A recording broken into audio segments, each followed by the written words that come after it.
Achievement unlocked. Successfully download the Split Screen podcast. It's episode 3 of the Split Screen podcast, and we are back in the studio. And by studio, I mean my living room, which is currently filled with cardboard boxes. So we're going to make the introduction brief because we've got Alan's homemade lasagna sitting in the fridge, waiting to be reheated. Yay. So, news and brief this week. Well, the only thing that I cared about was that Guitar Hero was dead. Yeah, unsurprising, considering how vigorously they were milking that cow. I mean, what they had, Metallica. Oh, I mean, was it Metallica? Yeah. Green Day? No, Green Day. Green Day was Rock Band. There was Van Halen. There was Band Hero. Okay. And then there was, and an offshoot of DJ Hero as well, because everyone wants to be a DJ who isn't playing in Van Halen. So I've heard DJ Hero is quite good. I don't want that stuff lying around my living room. You're not cool enough to be a DJ? Apparently not. Well, I mean, with Guitar Hero, I played World Tour and realised it was rubbish. Then I played a bit of 5 with my brother, but I don't own it. And he got the latest one, Warriors of Rock, for Christmas. So about 5 minutes of that was probably enough. Just 5 minutes of watching was enough to remind me I don't need to play a Megadeth song called Sudden Death that is purposely written to be difficult for Guitar Hero players. That's real music. But yeah, I mean, I think the Guitar Hero cash cow has had mastitis for quite some time and it needed to be put out to pasture. Right, okay. There's probably enough cow puns for one podcast. Bovine. We'll move on then. Right, pasteurize and head on to the main topic then, Alan. What do you think? Pasteurize. This really has to stop. You're such a bully. I mean, what's your beef with puns anyway? So, today we're talking about achievements. Of course, I think any badly written speech in times gone by used to begin with a dictionary definition. Now we know if we want to find out anything, you type it into Google. That's how I used to write psychology essays. It was like, it would be about, I don't know, intelligence. You'd write, well, Wikipedia says intelligence is a mark of how clever you are. Well, if you go on to Google and you type in achievements, you will not see human achievements, scientific achievements, or any sort of achievements of any merit, but instead you'll find achievements for Xbox Live and achievements for Steam and achievements for PS3, which they call trophies, but in this case we're just going to call them... They're really just achievements, though. Achievements anyway, so that's indicative of the stage we are as a human species and what our interests are.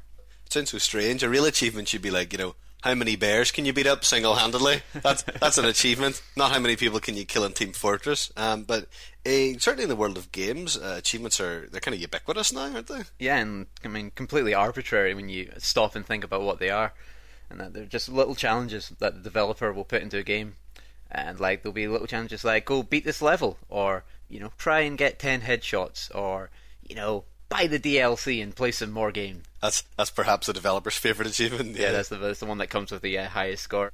I suppose it's like an extension of the traditional concept of a high score across all of your games. On the Xbox 360, every retail game has 1,000 gamer score points, as they're called, and that's across up to 50 achievements below. There's one exception, which is the orange box, because it was like a compilation of 5 games in one. So you get like 99 achievements. And you can get smaller downloadable games that have 200 points. And sometimes you can get DLC that extends the achievements. Sometimes you can't.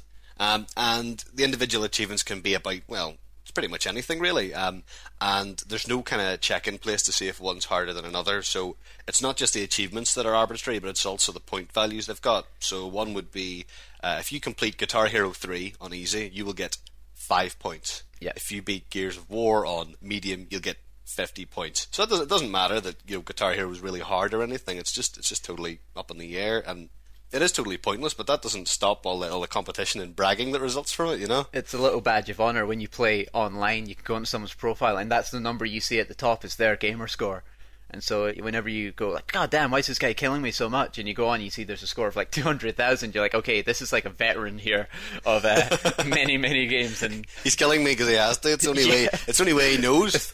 He lives by the sword. Yeah. Have you seen there's a blog for this guy? I think it's called Stallion83, and he's got the highest gamer score in the world. And his blog, he's really cool. And I'm sure all the ladies have already known about Stallion. Well, Stallion by name, Stallion by nature. The two interesting facts about him is the first is he's writing a blog to get to 1 million gamer score, and the second is that he actually has a girlfriend. And apparently she abides by this behaviour. But I mean, the problem with achievements is that all you have to do to have a higher score is to buy more games. So my younger brother, who plays a lot of Xbox, he seems to have a lot of disposable income, and so he just buys a lot of games. It's quite difficult for me to actually keep up with his progress, but at the same time, it is clever. It's far better than whenever I was young. This is like, back in the good old days of the Sega Saturn, before the internet. We're so old.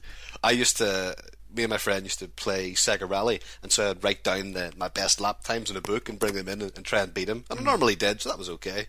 Yeah. I do remember, just before I moved out of my last flat, my two flatmates, we had an achievement competition to see who could get the most achievement points within this 3 weeks. This was right after we all had our final year exams, and one of our flatmates, the one who cheated, went out and bought 5 new games. Hold on. This was during your final year exams. No, just after. Oh, I thought you meant... This was the albeit dim light at the end of the tunnel that we were racing towards. I thought that was going to be a scandal on the Ellen for President level, where I always go, I really enjoyed making that video. It was fun to make it with my friends, and everybody else goes, your dissertation wasn't very good, Alan. No, we pulled out okay, but we bought a load of new games, and he got the most points, unsurprisingly, because it's easy to pick them up. That is dishonest and shameful. Shameful. Have you ever been on 360voice.com? No. It's quite cool because it's a website that automatically blogs what your Xbox is doing. So it logs your achievements and says, Alan played me for 10 minutes and we played some Halo Reach and it was really fun. But they do achievement challenges where you have to try and get a certain number, and they have clubs you can join in to boost your score. No, I did actually see that site once, because I thought you were writing it, because it was weirdly written in the third person for a start, which is a telling tale that it's you. And the other one that was just these odd phrases he played me quite long today. Oh, he's not touched me in days. That was one of them. He's not touched me in days. That's how I know it's you. That's what I told it to say. But there was one time I actually commented on it, and I was like, I had a good time, Xbox, and I thought, I just hate myself so much right now. It's interesting that achievements are everywhere. And we're more acquainted with the kaplinky plink noise from Xbox Live, but there is a twinkle noise for PS3 and a stunning silence if you're on Steam. And there's no points on Steam as well, which I actually think is kind of nice in a sense. Yeah, they just kind of come up and hey, by the way, you did this, rather than having them be targets that you must go after. It's not even on games consoles. I tried to migrate my Last FM profile last weekend onto a new account, and the main priority was getting across my total number of plays, or scrubbles, which are like the achievements of music listening, if you like. And so I think I had 34,000. And because I could only get the ones from iTunes across, I ended up with 25,000, and I felt quite sad that I'd lost that 8,000 plays. I don't know if it says something that A, I actually tried to migrate those play counts, and B, that I'm annoyed that they didn't migrate. It's just a number and pull out of thin air. Yeah, but now historians of the future will look back and there'll be this gap in the record where circa 2010 Alan listened to undisclosed amount of music. Looking at the fossil record and they won't understand where those 8,000 scrabbles went. I used to really enjoy reading cheat books. And it was something I would read them almost as much as I would read the previews, and it would give me an idea of what games are like now. It's one of the things that I've noticed, that I think with the rise of achievements, cheats in games are actually very rare right now. Actually, when I was playing Dead Space, you can actually just pause the game and press XYY and you'll get a little boost of health, and that's really rare because a lot of these achievements you could win with cheats, certain things like Grand Theft Auto. That's it, yeah. I mean, things like GTA 4 is one of them, where if you activate the cheats, which are also very difficult to type in, as you pointed out in your review. Those will stop you from getting achievements.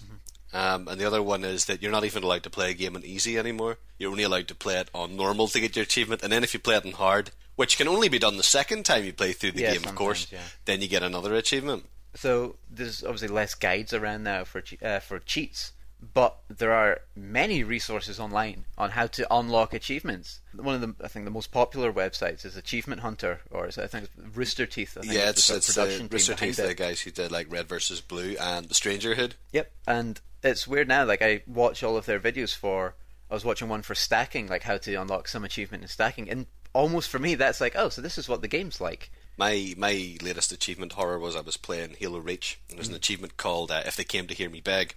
And if anybody else has played Halo Reach and is listening to this, I hope that they kind of grit their teeth a bit, close their eyes, and make a strained, constipated face, because it's one of the most irritating things I've ever tried to do and failed at. So the achievement is you have to jump off a cliff and survive a fall that would kill you by assassinating someone. So you basically have a sword and you just wheel into a guy from behind and take him out. And I watched the video on Achievement Hunter, and they were saying, yeah, you know, this isn't that bad, and they did it. And I followed exactly what they did, and I just could not get the achievement. I spent about 45 minutes failing to get that achievement. I've since given up. I don't care anymore. But yeah, Achievement Hunter didn't help me. We flatmates, we spent 4 hours once on an achievement. What achievement was it? It was in Left 4 Dead to complete a certain campaign on Expert, which is the hardest difficulty, and we got to the last chapter, so we're on the home straight, and we spent 4 hours on that home straight, not getting there. Like one of the other kind of popular sites is the True Achievements website. True Achievements. I mean, I think I've discovered it a couple of years ago, and it tries to sort of standardise achievement scores depending on how difficult they are to attain.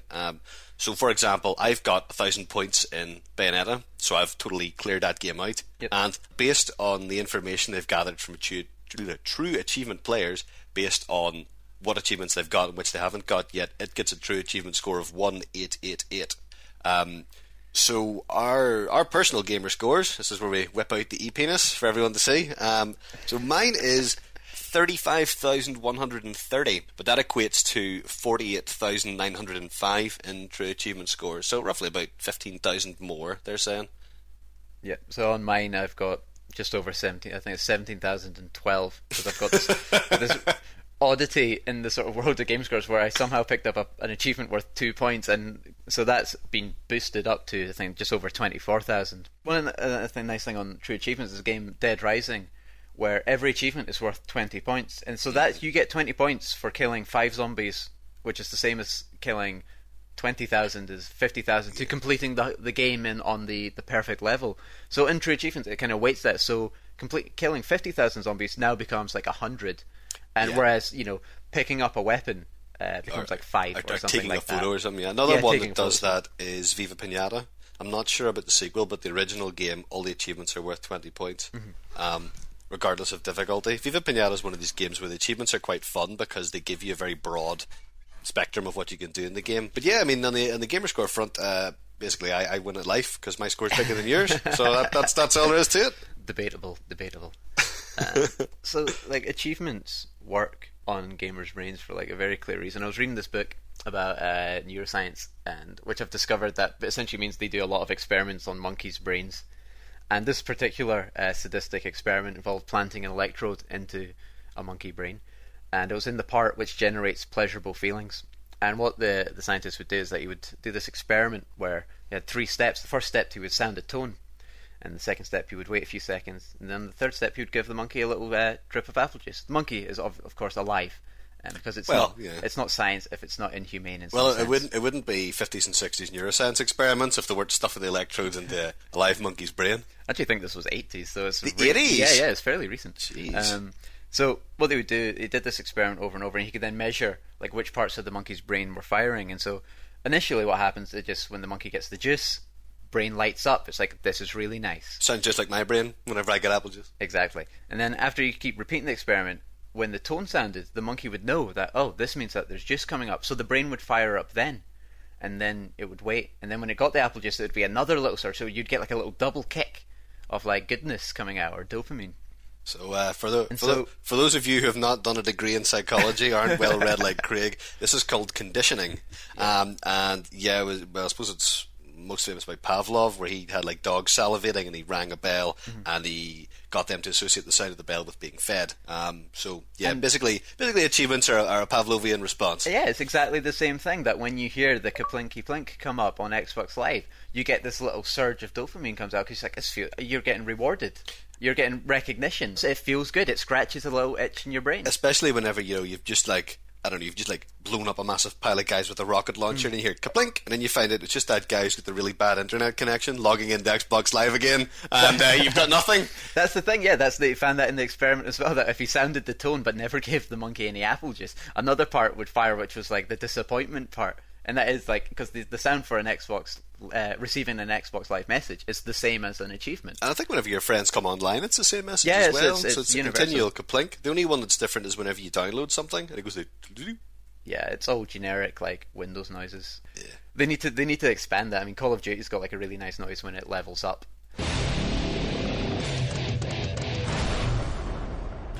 as does WoW, which is sort of a bit Tibetan sort of. Yeah, it's a bit more epic.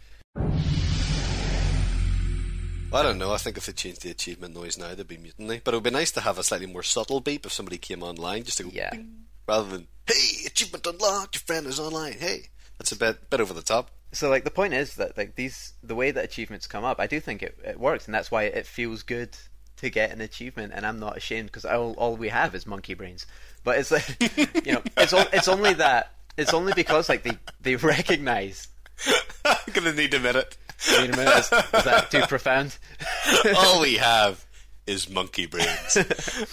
Well, like it's like having your mum at the side of the pool, and you're like, "What should we do a somersault? What should we do a somersault?" And then she's like, "Good job. Here's 5 points." But no, I mean, achievements are fun. Mm-hmm.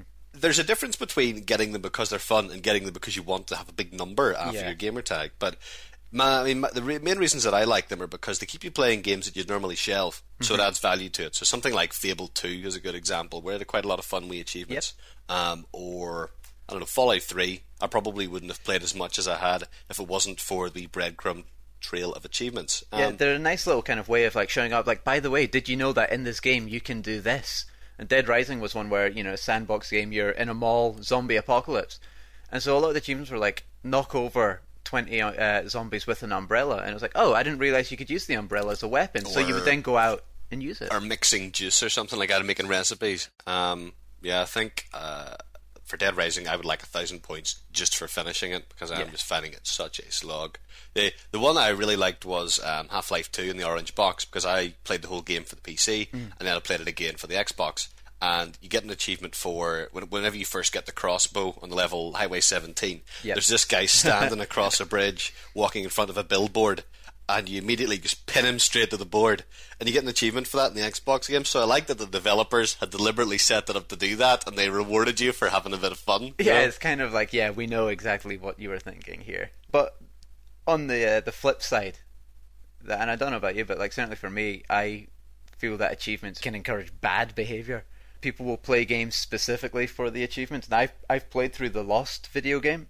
Now, I've played the whole Lost Videogame as well. Well, if anyone out there got bored and thought the Lost TV show was monotonous and self-righteous, well then think of the derivative video game that came out of that. I have 1,000 points in Lost video game, and it is one of my biggest regrets ever buying it. On my like achievement score sheet, I look at it with the same shame that I look at the 5 points for having played Too Human for a while. Did you play Too Human? I rented it, got an achievement, went, that's never going to wash off, and then returned it. My least favourite one is Game Room, where you get 10 points for basically opening it up. Yeah. And the thing about Game Room is the Game Room itself is free, but to populate it with games in the arcade costs points every time. Mm-hmm. So, I've never quite got over the sting of that one. It was particularly annoying. Yeah, so there's like this legendary game called Avatar, The Legend of Aang. Yeah, Avatar, The Legend of Aang. I think it's based on a Nickelodeon TV show. And on that one, you can get 1,000 points by standing in a corner, and if you don't believe me, you can look us up on YouTube. You stand in a corner and you mash either the X or the B button. And if you hit that button over and over and over for about 2 to 3 minutes, you will get 1,000 points and a black mark on your soul. But the thing is, if you look at this game on kind of rental sites like Love Film, it's one of the most rented video games because people know, this is an easy thing for achievement points. I think one of the Godfather games was also similarly quite generous. I think when you're going out of your way to play a game you wouldn't normally play just for the points, and this is like a small section of kind of gamers who'll do this, but it's still, nonetheless, I mean, you wouldn't watch a film that you don't want to watch just so you can say, oh yeah, I've seen Southland Tales. That's the one where Sean William Scott plays a twin. It was the easy one to understand. Yeah. I got my 1,000 movie score points for watching that. It was easy. Similarly bad is when people go out of their way in games to get these achievements. I think Team Fortress 2 was horrifying whenever there was a new class update, because there'd be maybe 50 achievements come out, and these were tied to weapons, so people would be, they wanted the new weapons, but a lot of the achievements would really bring it to a halt. So you would have people running around trying to, jump off high ledges and heal each other instead of, say, capture the flag.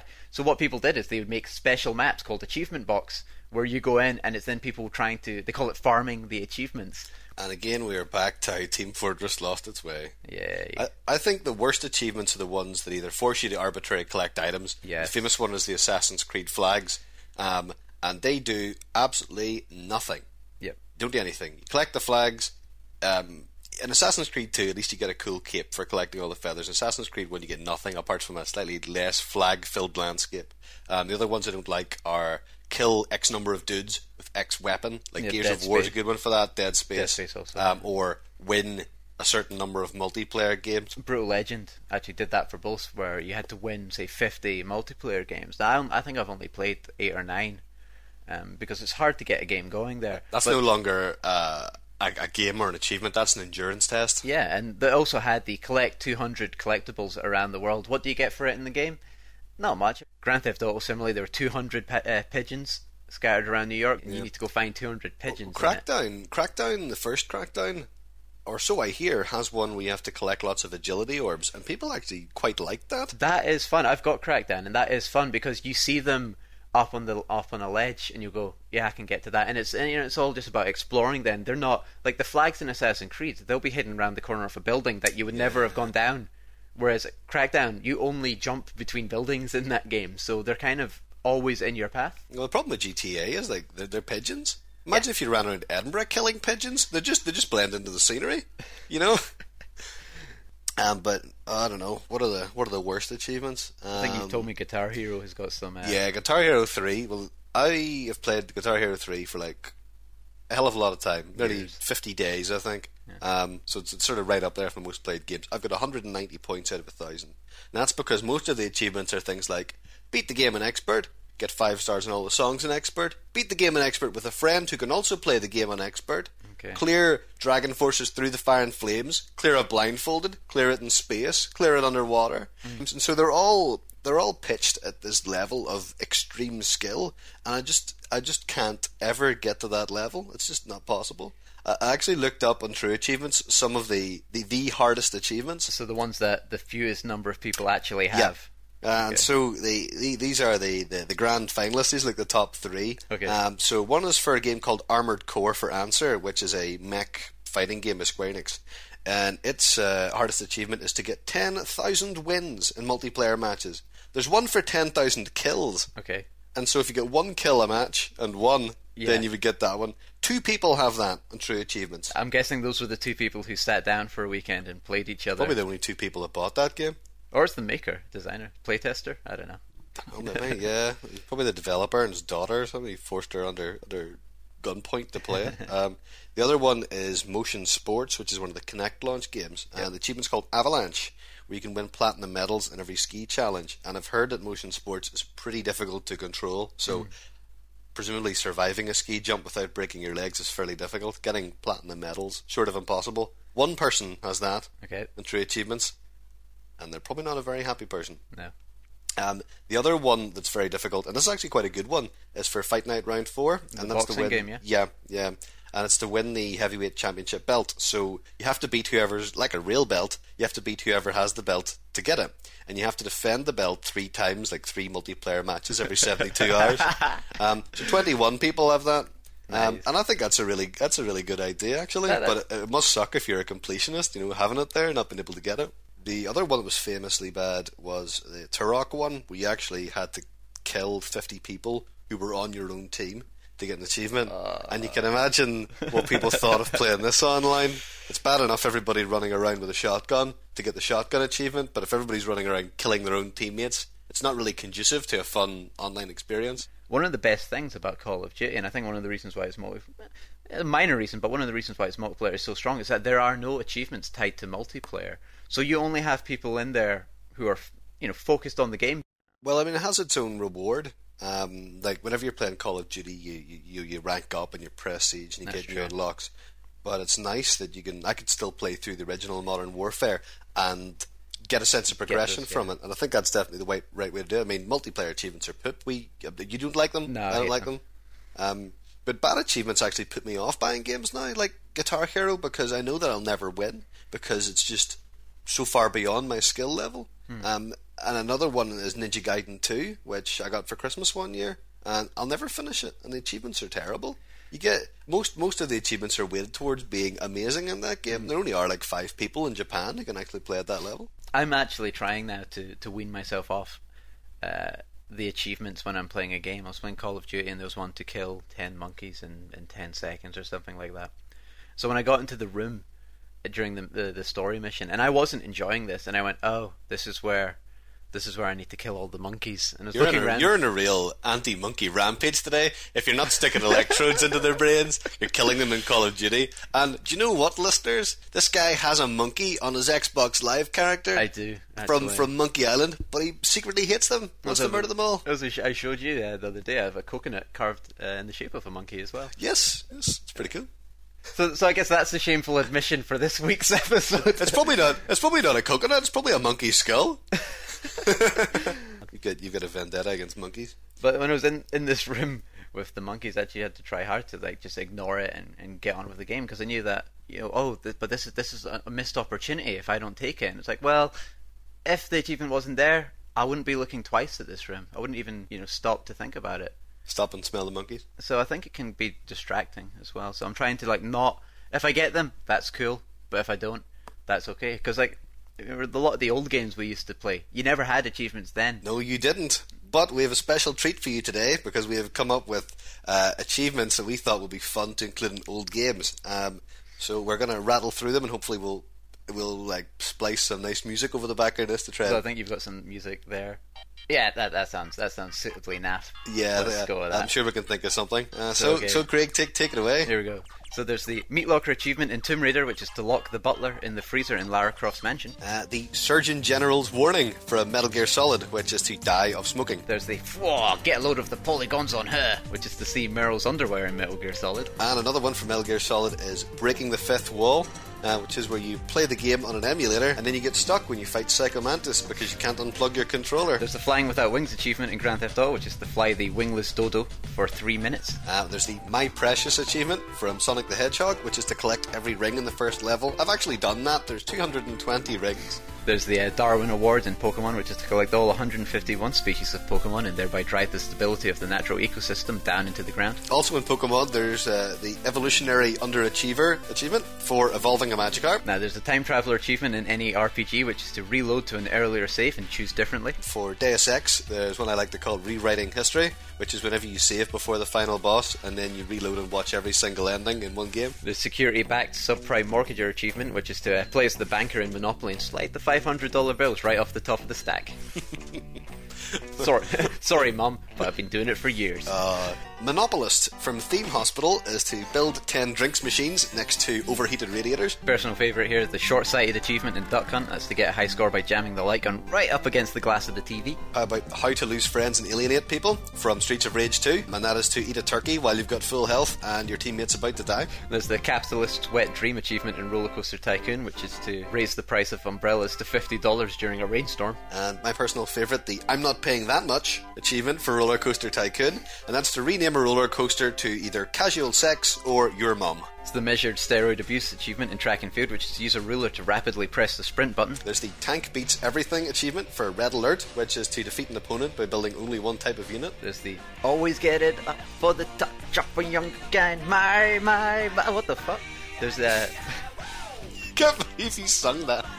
Which is the Discover that My Sharona is in fact a filthy, filthy song while singing through the first verse in Rock Band.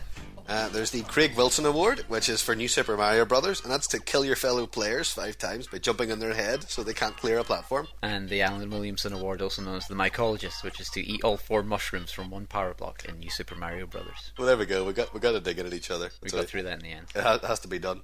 So yeah, what achievements are you most proud of? The couple that I remember having the most fun with, there was one in Half-Life 2 Episode 1 where it's called the One Free Bullet, and it was to play through the game and firing only one bullet. Now in Half-Life you've got the gravity gun and you can hit things with a crowbar, and it was kind of interesting to say, like, wow, they've designed this whole game that you can also play it in this kind of really odd way, and it worked and it was fun. It wasn't deprived at all. I really enjoyed the One Free Bullet as well. Yeah, and it meant, like, when you got up to this one door which had a padlock on it and you're like, I think I need to shoot this. Do I shoot this?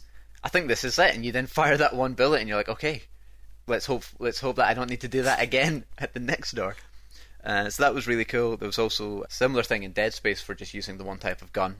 The plasma cutter there. I got that as well because I didn't think I was going to play through Dead Space twice, and I don't know how enjoyable it was. But the plasma cutter is probably the best weapon in that game anyway. It's fantastic. Yeah. There's also for me, What Are You Trying to Prove, which was doing all the Left 4 Dead campaigns on expert, and that was just fun because of my flatmates, because we spent days and days and would plan it out like we were going on some sort of Black Ops mission. Like, you go here, we go here. Watch out for smokers. It was great. Watch out for smokers. It's Solid Snake. He's Frank, not dead yet. Frank the Pimp in Dead Rising, which is just to escort 8 survivors. Oh yeah, I'm gonna have to use your guide for that. You helpfully put up on the website, because I wouldn't be able to get it otherwise. And then Sweet Goodbye, which was in Mirror's Edge, which is where you jump off a building, turn around, and flip off a guard. One of my favourite ones is actually from Mirror's Edge as well, and that was Test of Faith, and that was for completing the game without ever firing a weapon.